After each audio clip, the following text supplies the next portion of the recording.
Alright, excuse the noise for the spray booth running.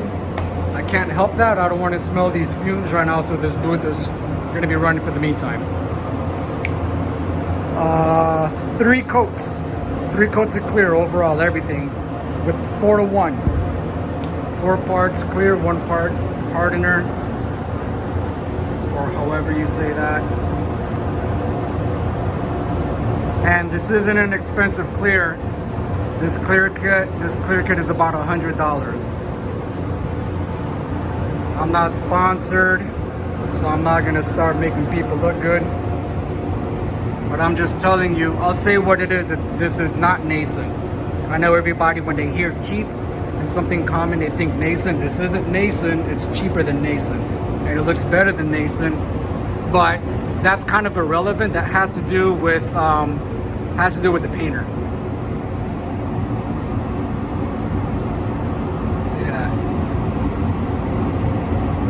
Got a little dirt nib right there. Little dirt nib there.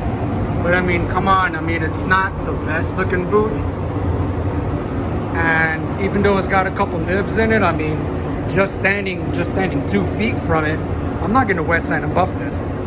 And this shine is gonna stay the way it is. The shine you see here, this isn't gonna fade or like get orange peel and do all that funny stuff when it dries, because this has I stripped off all the clear that was flaking off.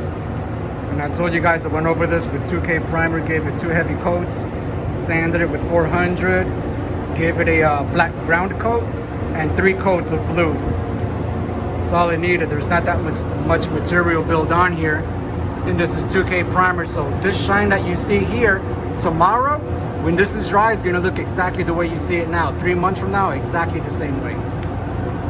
Now, granted, all materials do shrink when they dry. They have to shrink because the solvents have to evaporate. Okay, and there's cross linkage happening. So on a micronic level, it does shrink and it will create some type of dieback. But when the quality of work is done right and the steps are done right, and you've given enough time for all the layers to dry properly, all the materials, your shine does a better job of staying the way it is the day you paint it from that point on. The only struggle I had here is this is probably the best working booth I've ever worked in, because it's got so much, look at all that area. It's got all that area and all this. This is where the air is sucked in. And then the filters are up here. They're not at the door like some, they're up here. So the whole time I'm shooting clear coat, I got fresh air coming down from the entire top. The whole thing is filters. So the radius of the entire ceiling is like a blanket of fresh air constantly coming down, and then it sweeps that way and it sweeps this way. And the first coat I mixed, I used half and half with a normal activator for the clear and with a slow. And it's usually I do this on my first 1 or 2 coats to get things to dry fast, and on my last coat I use all slow hardener for the clear coat.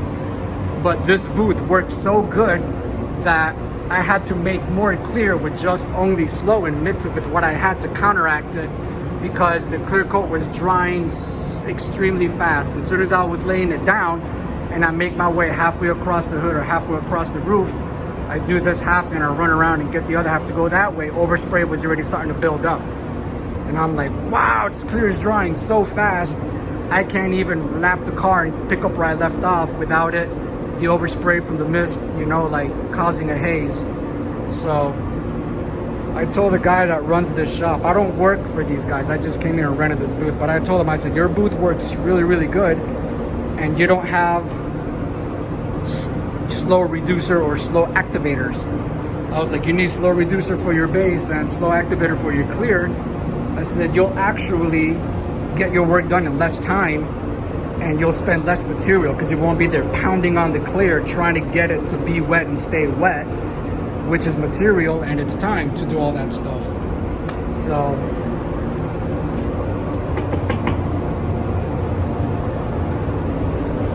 yeah, someone's about to come in, so I'll stop this and I'll make another video in a minute.